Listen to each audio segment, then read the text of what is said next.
Je m'appelle Camille Laurent. J'y ai 28 ans. Et la nuit où mon père a jeté toute ma vie sur la pelouse, je venais de terminer une garde de 12 heures pour maintenir en vie un labrador grand brûlé. Je sentais encore l'antiseptique et le poil mouillé quand je me suis garé dans l'allée et que j'y ai vu mon sac de sport éventré sur le gazon, ma blouse médicale emmêlée autour d'une lampe cassée, mon manteau des hivers à moitié dans le parterre de fleurs, et une boîte de photos des enfances renversées comme de vulgaires déchets. Il se tenait là, sous la lumière du porche, le téléphone levé, en train de me filmer, comme si humilier sa fille était un bon contenu pour les réseaux. Ma mère se tenait derrière lui, les bras croisés fermement sur sa poitrine. Ma sœur, Chloé, a ricané, a poussé une de mes caisses en plastique avec sa basket et a envoyé une pile de diplômes encadrés glisser jusque dans la rue. Tu as 28 ans, a aboyé mon père assez fort pour que les voisins entendent. Tu nous suces le sang comme une putain de sangsue. Je veux que tu dégages ce soir. Les gens des en face étaient assis sur leur terrasse, faisant semblant de ne pas regarder, mais ils n'en rataient pas une miette. J'y ai regardé le téléphone, j'y ai pointé mon visage du doigt et j'y ai souri droit dans l'objectif. Avez-vous déjà été traité de parasite par les personnes censées vous aimer le plus au monde? Parce que à cet instant précis, quelque chose s'est glacé en moi. J'y ai chargé la moindre de mes affaires dans ma voiture sans pleurer, sans supplier, sans leur offrir le spectacle dramatique qu'ils espéraient. Puis je me suis avancé vers eux trois et j'y ai dit très calmement, « J'espère que vous dormirez tous bien cette nuit, parce qu'un jour viendra où aucun de vous ne fermera l'œil. Je ne suis pas des abords allés chez une amie. Je ne suis pas non plus resté pleurer dans un parking. J'y ai conduit 3 sorties plus loin vers le sud, je me suis garé derrière une station-service Total ouverte 24h24, et j'y ai écouté le mémo vocal que j'y avais enregistré par accident en ramassant mes affaires. Mon père qui hurlait, ma sœur qui riait, ma mère qui disait « Laisse-la partir, Bernard. Elle a bien cherché ce qui lui arrive. » Je l'ai repassé 3 fois, non pas par masochisme, mais parce que j'y avais besoin de l'entendre assez clairement pour ne jamais l'adoucir plus tard dans mes souvenirs. Les familles comme la mienne survivent en vous faisant douter de votre propre mémoire.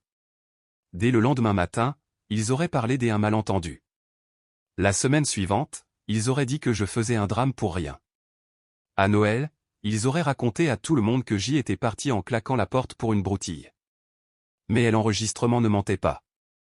J'y ai passé cette première nuit dans un appart-hôtel avec une lumière de salle de bain qui clignotait, 2 barres de céréales du distributeur automatique, et une règle dehors, je n'allais jamais y retourner. Vers 1h30 du matin, mon téléphone s'est allumé avec 6 appels en absence. Puis 11 messages, puis 20. Mon père exigeait de savoir où j'y étais. Ma mère disait que j'y avais un comportement instable. Ma sœur m'a envoyé, MDR, amuse-toi bien à tout payer toute seule maintenant. Je n'ai répondu à aucun des eux. J'y ai fait des captures des écrans, créé un dossier et je les nommé, quand ils commenceront à mentir. Ça peut paraître mesquin, mais quand on vous humilie en public, garder des preuves n'est pas de la mesquinerie, c'est une armure. Le lendemain matin, j'y ai appelé la seule personne en qui j'y avais confiance pour me dire la vérité, même si elle blessait. Hugo, le pompier que j'y avais rencontré 2 ans plus tôt lorsqu'il avait amené un beagle en pleine crise d'épilepsie aux urgences vétérinaires à 3h du matin. Hugo n'a pas commencé par s'apitoyer, il a dit « Raconte-moi exactement ce qui s'est passé. » Ne les protège pas, alors je l'ai fait. Chaque mot, chaque regard, chaque petite mise en scène que mon père avait orchestrée pour le voisinage. Hugo est resté silencieux une seconde, puis a demandé « Est-ce qu'il t'a appelé ce soir en pleurant, tu y retournerais ?» J'y ai fixé le rideau de ma chambre des hôtels et je me suis surprise de la rapidité de ma réponse « Non. » Bien, a-t-il dit. Alors arrête d'agir comme s'il s'agissait d'une rupture amoureuse que tu pourrais réparer.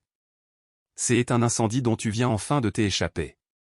Ça m'a frappé de plein fouet, parce qu'il avait raison. Je n'avais pas été expulsé d'un foyer aimant. Je m'étais échappé d'un système fondé sur la culpabilisation. Autour d'un café filtre trop cuit dans le hall de l'hôtel, j'y ai ouvert la galerie de mon téléphone et j'y ai supprimé tous les selfies de famille où je souriais de manière trop forcée. Les anniversaires, les barbecues, les matins de Noël, toute cette fausse normalité que j'y avais passé des années à jouer. Ensuite, j'y ai commencé à chercher des chambres à louer, des heures supplémentaires et la moindre opportunité qui me rapprocherait de la formation des assistantes spécialisées que je repoussais depuis 3 ans. Parce que mon père n'arrêtait pas de dire que les vraies carrières étaient réservées aux jeunes qui finissaient ce qu'ils commençaient. Pourtant, j'y en finissais déjà bien plus qu'il ne l'a jamais vu. Sauver des animaux, soutenir des inconnus au beau milieu de la nuit, payer la moitié de leurs courses quand ma mère oubliait sa carte bancaire. Et soudain, j'y ai compris une chose affreuse. Il ne m'avait pas mise à la porte parce que j'y étais faible. Il m'avait jeté parce que j'y avais cessé d'être utile de la manière qui les arrangeait. Avez-vous déjà conduit en tremblant tellement que vous pouviez à peine tenir le volant, tout en ayant le sourire aux lèvres? Parce qu'au fond de vous, vous saviez que les personnes qui s'étaient moquées de vous venaient de commettre la pire erreur de leur vie. C'était mon cas. Et 10 jours plus tard, ils m'ont donné raison. Au bout du 3e jour, j'y avais un tarif à la semaine pour l'appart-hôtel, 2 gardes de nuit supplémentaires à la clinique vétérinaire, et très exactement 320 € restants après l'essence, la nourriture et le garde-meuble. Ça aurait dû me terrifier bien plus que ça ne l'a fait. Au lieu de ça, j'y avais l'esprit étrangement clair. Plus personne ne claquait les portes des placards parce que je rentrais tard du travail.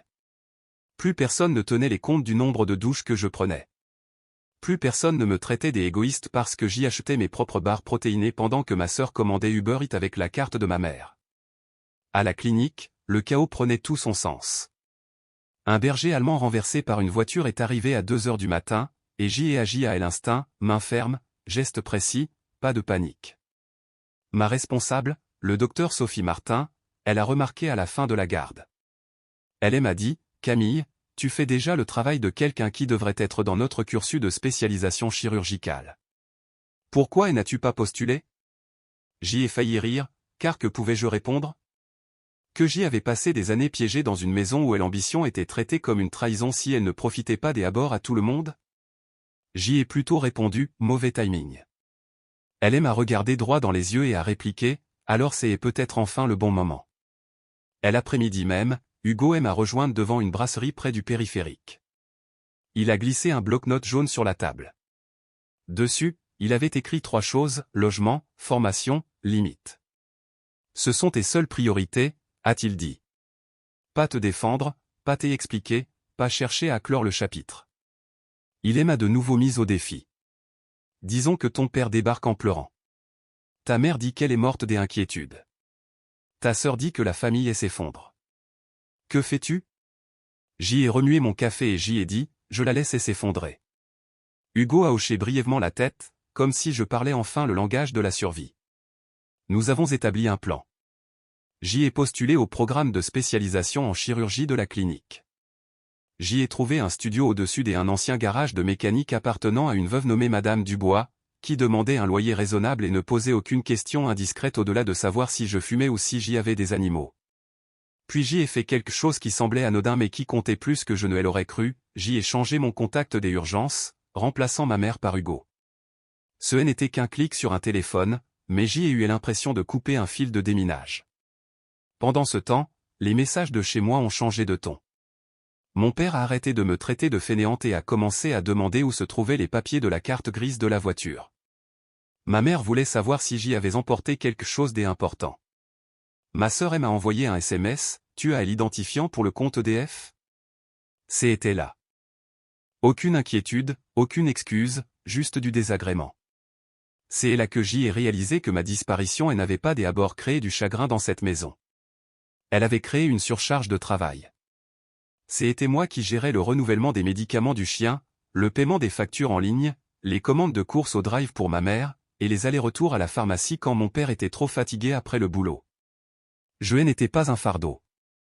J'y étais une infrastructure non rémunérée. Une fois que j'y ai vu ça, toute l'histoire familiale s'est effondrée. À la fin de cette semaine-là, j'y ai emménagé dans l'appartement au-dessus du garage de Madame Dubois avec 2 sacs de sport, une chaise pliante et un matelas trouvé sur le bon coin. L'endroit sentait légèrement la sûre et la vieille peinture. C'était parfait. Lors de ma première nuit là-bas, je me suis assise par terre pour manger des nouilles sautées à même la barquette, entourée de cartons non déballés, et j'y ai écouté le silence. Un vrai silence. Pas le genre de silence lourd qui précède une dispute. Pas le genre de paix factice où tout le monde n'est que à une remarque de faire couler le sang. Le silence absolu. Mon téléphone a vibré à nouveau. Mon père, toute cette petite comédie a assez duré. Ma sœur, papa a pété un câble parce que tu n'as pas payé le rappel des assurances auto de maman et maintenant elle a des pénalités de retard. J'y ai ri aux éclats. Pas parce que c'était drôle, mais parce que c'était pathétique. Les gens qui avaient jeté mes affaires dans le jardin découvraient maintenant à quel point leur vie d'adulte reposait discrètement sur la fille qu'ils qualifiaient d'inutile. Et pour la première fois depuis mon départ, la vengeance ne ressemblait pas à des hurlements en retour. Elle ressemblait à l'absence. Elle consistait à les laisser ressentir chaque once de la charge mentale que j'y absorbais autrefois. Dites-moi ceci, si votre famille ne remarque votre valeur qu'une fois que vous arrêtez de les porter à bout de bras, vous ont-ils vraiment déjà aimé, ou louent-ils simplement votre loyauté gratuitement? C'est entre les jours 6 et 10 que le véritable effondrement a commencé.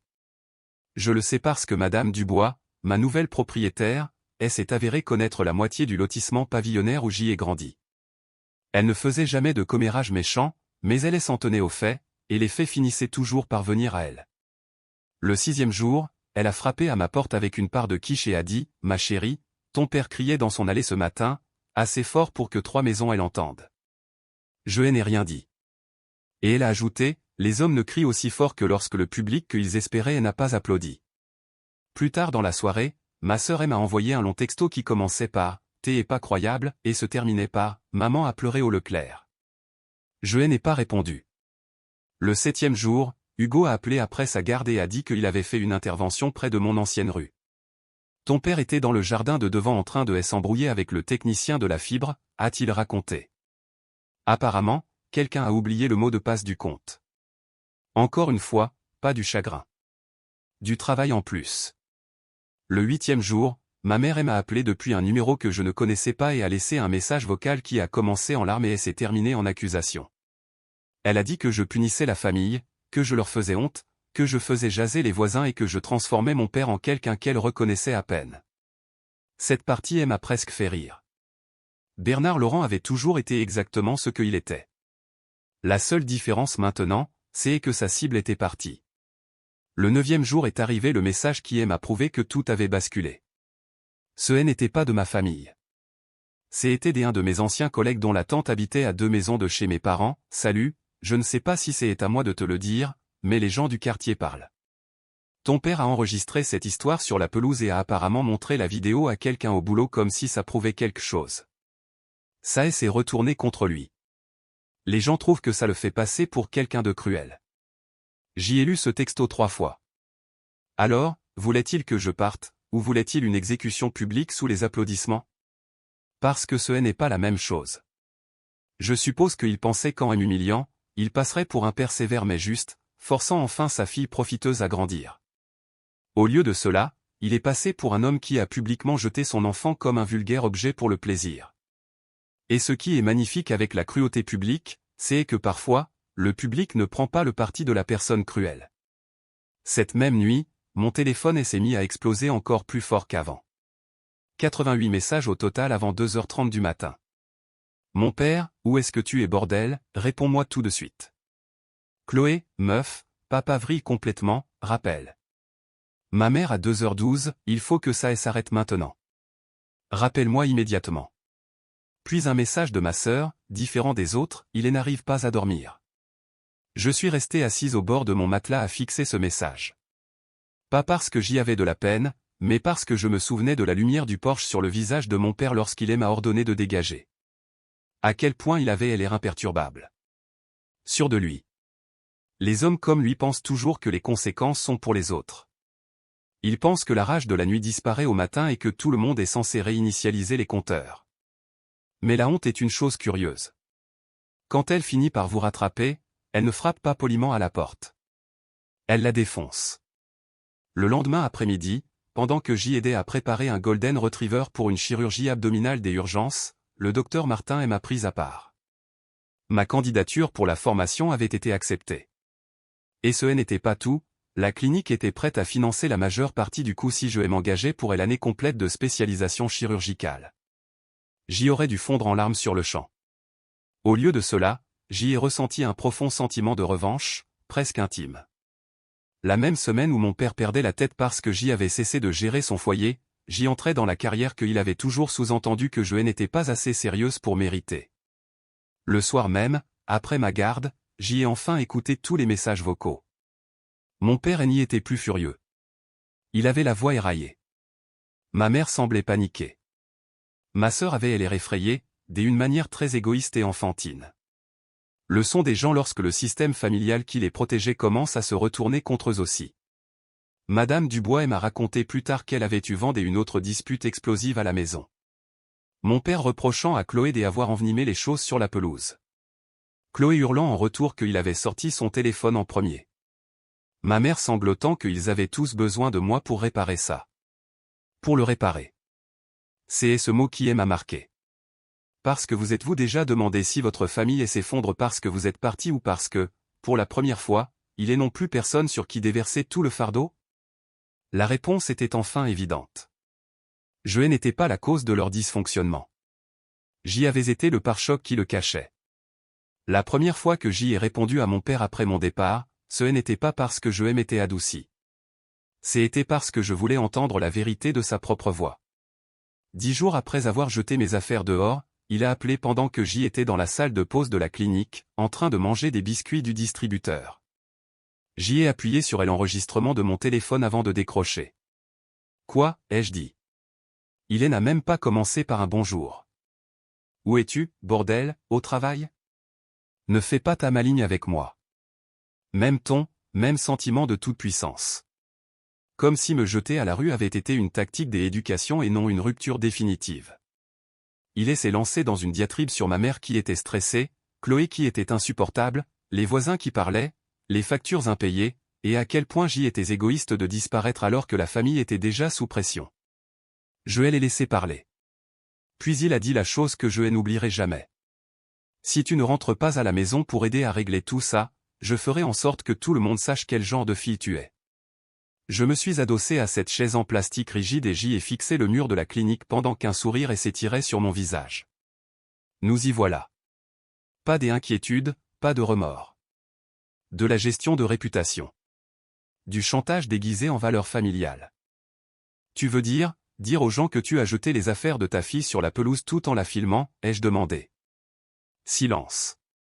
Vas-y, papa. Un autre silence, plus court cette fois, mais plus mesquin. Tu te crois forte maintenant parce que tu as des gens qui te montent la tête? Non, ai-je dit, je me crois forte maintenant parce que j'y entends mes propres pensées pour la première fois. Il a commencé à élever la voix, mais je l'ai coupé. Et juste pour être clair, j'y ai enregistré cet appel. Le silence de mort qui a suivi était si pur qu'il semblait presque sacré. Il a raccroché sans dire un mot de plus. Je suis resté assise là une seconde, puis j'y ai ri. Pas un petit rire mignon, le genre de rire qui sort de la bouche d'une personne qui a enfin compris toute la supercherie. J'y ai envoyé le fichier audio sur un dossier cloud privé à côté de l'enregistrement original de la pelouse. Puis je suis retourné travailler et j'y ai aidé à stabiliser un husky qui s'était effondré, comme si ma vie n'était pas en train de changer d'heure en heure. Ce soir-là, le docteur Martin m'a officiellement proposé la place financée pour la spécialisation chirurgicale, ainsi qu'une augmentation liée à mes nouvelles responsabilités. J'y ai accepté sur le champ. Elle m'a serré la main et a dit, « Ta place est ici, Camille. » C'était une phrase si simple, mais je l'ai portée en moi comme une chaleur dans la poitrine, parce que à la maison, ma place avait toujours été conditionnelle. Au travail, elle était méritée. Quand je suis rentré à l'appartement, Madame Dubois arrosait ses tomates. Elle a jeté un coup d'œil et a dit, « Ton vieux est passé. » J'y ai eu l'estomac noué. Elle a haussé une épaule. Je ne l'ai pas laissé entrer. Je lui ai dit que s'il voulait hurler, il pouvait le faire depuis la voie publique où tout le monde l'entendrait. J'y aurais pu la prendre dans mes bras. Elle m'a tendu un bout des essuie-tout plié avec un numéro écrit dessus. Il a laissé son numéro de téléphone, comme si tu l'avais égaré par magie. Puis elle a dit quelque chose d'encore meilleur. Au fait, les gens parlent, et pas de la façon dont il l'espérait. Les hommes qui jettent les affaires des femmes dans le jardin et s'en remettent rarement aussi bien socialement qu'ils le pensent. Apparemment, un des voisins des en face avait dit à quelqu'un à l'entrepôt logistique de mon père que toute la scène paraissait complètement dérangée. Et de là, l'histoire s'était répandue. Rien de dramatique. Il n'a pas perdu son travail ou subi un truc invraisemblable. Mais on le regardait différemment, on le jugeait, on l'évitait discrètement. Le genre de conséquences qui empêchent les hommes fiers de dormir la nuit. Ma sœur m'a envoyé un texto vers minuit. Que est-ce que tu lui as dit? Il tape du pied partout comme un psychopathe. Je n'ai pas répondu. Une minute plus tard, elle a ajouté, maman dit que c'est allé trop loin. À celui-là, j'y ai répondu. J'y ai écrit, c'est allé trop loin la nuit où il a mis ma vie sur la pelouse. Elle l'a lu immédiatement. Aucune réponse. Ce qui me frappait le plus, ce n'était pas qu'il souffrait. C'était que la souffrance leur avait enfin fait prendre conscience que j'y existais en tant que personne réelle, pas comme un rôle, pas comme un service public, mais comme une personne. Et je sais que certains diront que la vengeance devrait être plus bruyante, plus cruelle, plus spectaculaire. Mais il y a un type de vengeance très spécifique qui consiste à devenir indéniable pour les personnes qui ont bâti leur confort en vous niant. Avez-vous déjà entendu le même parent qui vous avait autrefois traité de bon à rien menacer soudainement de ruiner votre réputation, parce qu'au fond de lui, il sait que votre nom survivra peut-être plus longtemps que le sien? C'est à ce moment-là que j'y ai su que j'y avais déjà gagné. 2 jours plus tard, mon père s'est pointé en personne. Pas à mon ancienne maison, pas à l'hôtel, mais devant l'appartement-garage de Madame Dubois juste après le coucher du soleil, pile au moment où les lampadaires se sont allumés et où le quartier est devenu assez calme pour que chaque mot résonne. J'y ai vu sa voiture avant de le voir lui. Puis on a frappé. Fort, de manière impatiente, familière. Mon corps a réagi avant mon esprit. Épaules tendues, rythme cardiaque qui s'accélère, cette vieille angoisse qui se réveillait comme si elle n'était jamais partie. Mais je ne suis pas resté pétrifié. J'y ai ouvert la porte en gardant la chaîne de sécurité. Bernard Laurent avait l'air pire que je ne l'avais jamais vu. Pas brisé, pas humble, juste usé, les yeux rouges, la mâchoire serrée, portant la même veste de travail comme s'il avait dormi avec. Il faut qu'on parle, a-t-il dit. Nous sommes en train de parler, ai-je répondu. Il a jeté un regard au-delà de moi dans l'appartement, observant l'étagère des occasions, la table pliante, les cartons non déballés. Je pouvais voir le jugement essayer de monter en lui, mais il ne trouvait plus des échos comme avant, parce que cet espace, aussi minuscule soit-il, était le mien. Ta mère est une loque, a-t-il dit. Ta sœur pleure tous les jours. Ça a assez duré. Tu aimes à jeter dehors. J'y étais en colère. Tu aimes à filmer. Son visage a eu un tic. Je ne réfléchissais pas, exactement. Ça, elle a percuté. Il a changé de ton, tentant une approche plus douce qui sonnait faux dans sa bouche. Camille, tu sais, je voulais juste que tu voles de tes propres ailes. J'y ai presque admiré la réécriture de l'histoire, l'audace d'un homme à allumer une allumette, puis à décrire l'incendie comme de la motivation. Je vole de mes propres ailes, ai-je dit. C'est bien ça qui te dérange. Il a eu l'air sincèrement surpris. Et à cette seconde, j'y ai compris quelque chose. Avoir le contrôle avait toujours été plus facile pour lui tant que je cherchais son approbation. Une fois que j'y ai arrêté de courir après, il n'avait plus rien d'assez fort pour me retenir. Puis il s'est approché un peu trop près de la porte et a baissé la voix. Tu me fais passer pour un monstre. Pas, tu m'as blessé. Pas, je suis désolé. Pas, j'y avais tort. Juste, tu me fais passer pour un monstre. Je lui ai ri au nez. Je ne te fais passer pour rien du tout. Tu as fait ça tout seul. Il est devenu rouge. Après tout ce que nous avons fait pour toi. Tu veux dire, après tout ce que j'y ai fait pour vous, ai-je répliqué. Qui gérait les médicaments de maman quand elle oubliait? Qui payait la moitié des courses? Qui restait à la maison le week-end pour réceptionner les colis, gérer la paperasse, le chien, les factures? Qui? Il n'a pas répondu parce qu'il ne le pouvait pas. Le silence entre nous était lourd de chaque tâche invisible que j'y avais portée tout en m'entendant dire que j'y étais un boulet. Puis il a dit quelque chose de plus laid, d'une voix plus basse. Les familles ne survivent pas à des filles comme toi. Peut-être voulait-il dire des filles désobéissantes. Des filles témoins. Des filles qui arrêtent de s'agenouiller sous des récits construits pour les écraser. Je ne sais pas. Mais j'y ai ouvert la porte juste assez grand pour le regarder droit dans les yeux et j'y ai dit, alors peut-être que la famille que tu as construite ne devrait pas survivre. Il a tressailli. Littéralement tressailli. Derrière lui, la lumière du porche de Madame Dubois s'est allumée. Un rideau a bougé de l'autre côté de la rue. Quelqu'un regardait. Bien. Qu'il regarde. Il a tenté un dernier geste et a tendu la main vers la mienne à travers l'entrebâillement de la porte, mais j'y ai reculé. Pars, ai-je dit. Allons, Camille. Pars avant que je ne fasse écouter l'enregistrement de toi en train de me menacer à tout le pâté de maison. Ça a mis fin à la conversation. Il m'a fixé comme s'il voyait une étrangère. Peut-être parce que c'était le cas. Puis il s'est retourné, a marché jusqu'à sa voiture et a démarré en trombe.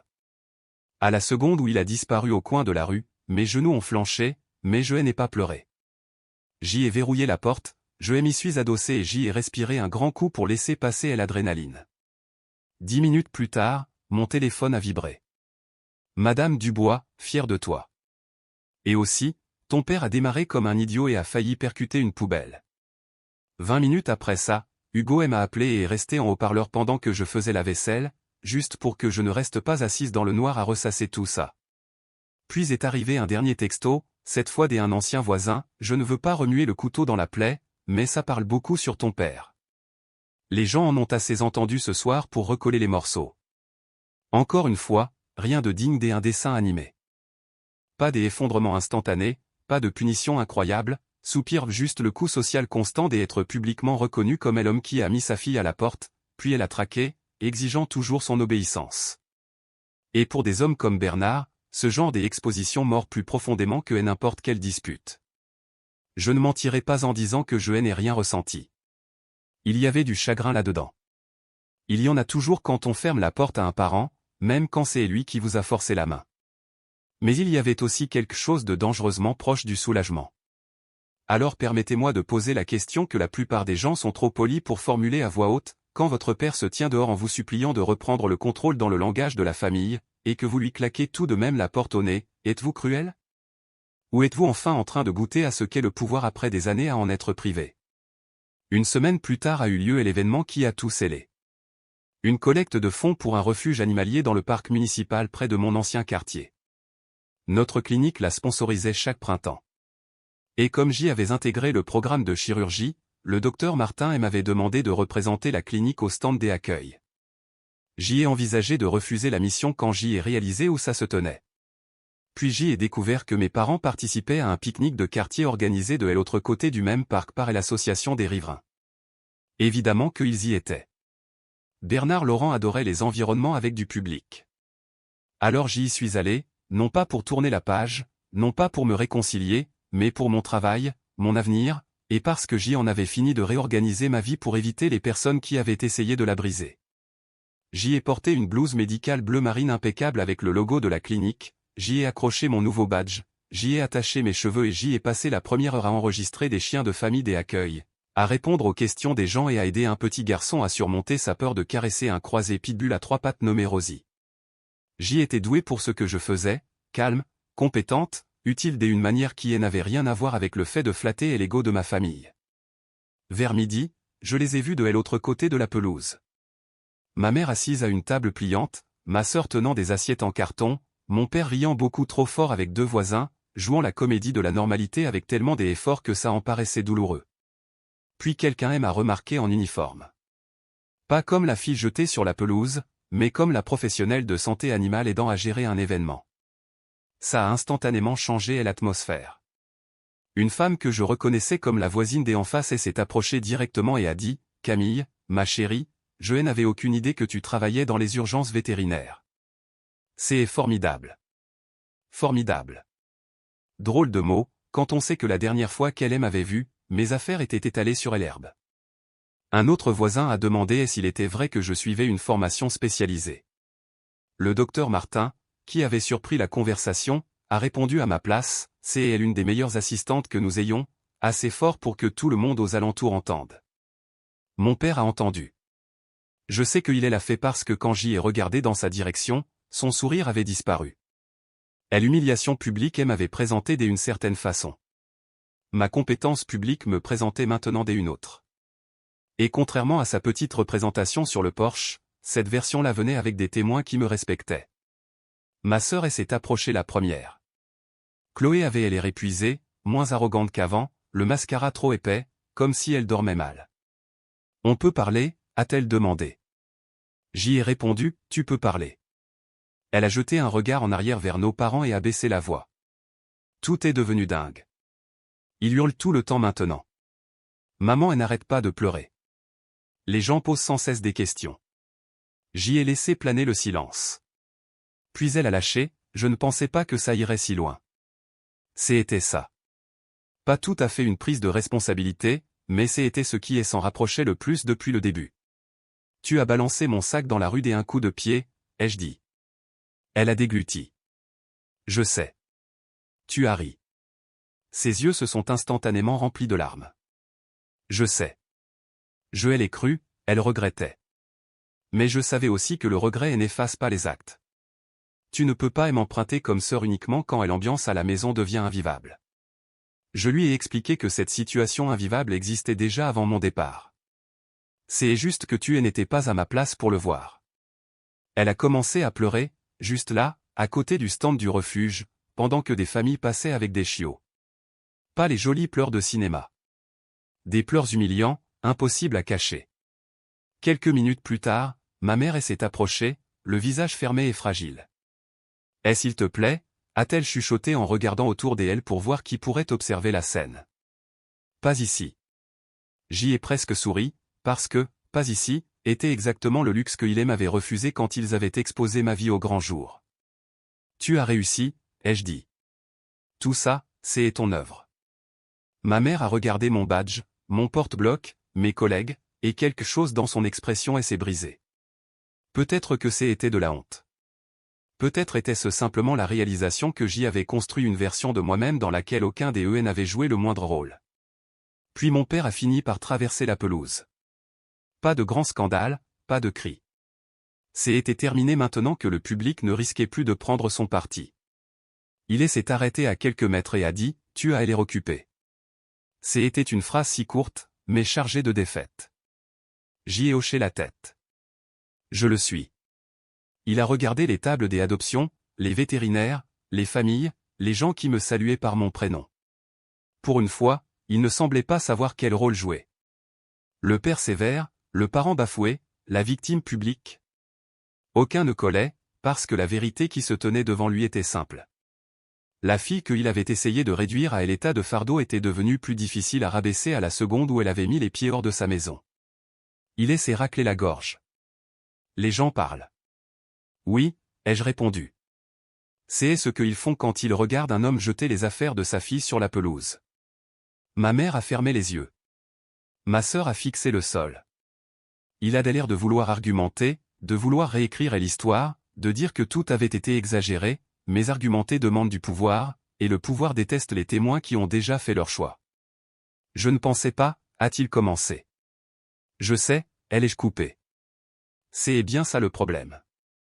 Nous sommes restés là un instant dans l'éclat de l'après-midi, entourés de chiens qui aboyaient, de banderoles en papier et de voisins qui faisaient semblant de ne pas écouter. Puis je leur ai donné la seule chose que j'y étais prête à leur accorder. La vérité, sans ménagement. Je ne reviendrai pas. Je ne vais pas réparer votre maison. Je ne reprendrai plus jamais ce rôle. Ce qui vous arrive depuis mon départ n'est pas quelque chose que je vous fais subir. C'est ce qui était déjà là quand j'y ai arrêté de le porter. Personne n'a contesté. Pas même Bernard. Parce qu'il savait. Ma sœur a essuyé son visage et a murmuré « Je suis désolé ». Cette fois, j'y ai cru qu'elle le pensait vraiment. Ma mère a ouvert la bouche comme si elle voulait demander plus. Une visite, un coup de téléphone, une vague promesse que ce n'était que temporaire, mais je lui ai épargné ça. Peut-être qu'un jour on pourra discuter, ai-je dit. Mais ce ne sera pas parce que vous avez besoin de moi pour vous faciliter la vie. Ce sera parce que vous aurez appris à ne pas me traiter comme si j'y étais jetable. Puis le docteur Martin a appelé mon nom depuis la table des à côté, et je suis retourné à mon travail. C'était la fin qu'il méritait. Pas moi et m'effondrant dans leurs bras. Pas de retrouvailles parfaites. Pas de discours cruels pour me faire applaudir. Juste moi choisissant ma propre vie devant eux pendant qu'ils comprenaient, peut-être pour la première fois, qu'il n'en était plus le centre. Plus tard, quand l'événement touchait à sa fin et que le parc commençait à se vider, je me suis tenu seul près de ma voiture et j'y ai ouvert le vieil enregistrement de cette nuit-là sur la pelouse. La voix de mon père, le rire de ma sœur, le silence de ma mère. J'y ai écouté pendant 5 secondes, puis j'y ai supprimé le fichier. Pas parce qu'il méritait ma clémence, mais parce que je n'avais plus besoin de cette preuve. Les conséquences étaient déjà là. Mon père était devenu un homme que les gens regardaient différemment. Ma sœur avait appris trop tard que la cruauté exercée pour obtenir l'approbation familiale reste de la cruauté. Ma mère avait découvert que rester neutre face à la maltraitance n'équivaut pas à de l'innocence. Et moi, j'y ai appris la chose la plus difficile de toutes. Parfois, quitter sa famille n'est pas une trahison. Parfois, c'est le seul moyen de se sauver soi-même et de les forcer à affronter ce qu'ils sont sans vous pour absorber leur tort. Je pensais que la famille, c'était pour toujours, quoi qu'il arrive. Maintenant, je pense qu'un amour qui n'existe que lorsque vous vous faites tout petit et n'est pas de l'amour du tout. Il ne valorise que la version obéissante de vous, la version utile, la version silencieuse, alors partir est peut-être la première chose honnête que vous ferez jamais. Et voici la question avec laquelle je veux vous laisser. Auriez-vous le courage de quitter les personnes qui continuent d'appeler votre souffrance de l'amour? Ou continuez-vous à l'endurer parce que vous avez peur d'être traité des ingrats?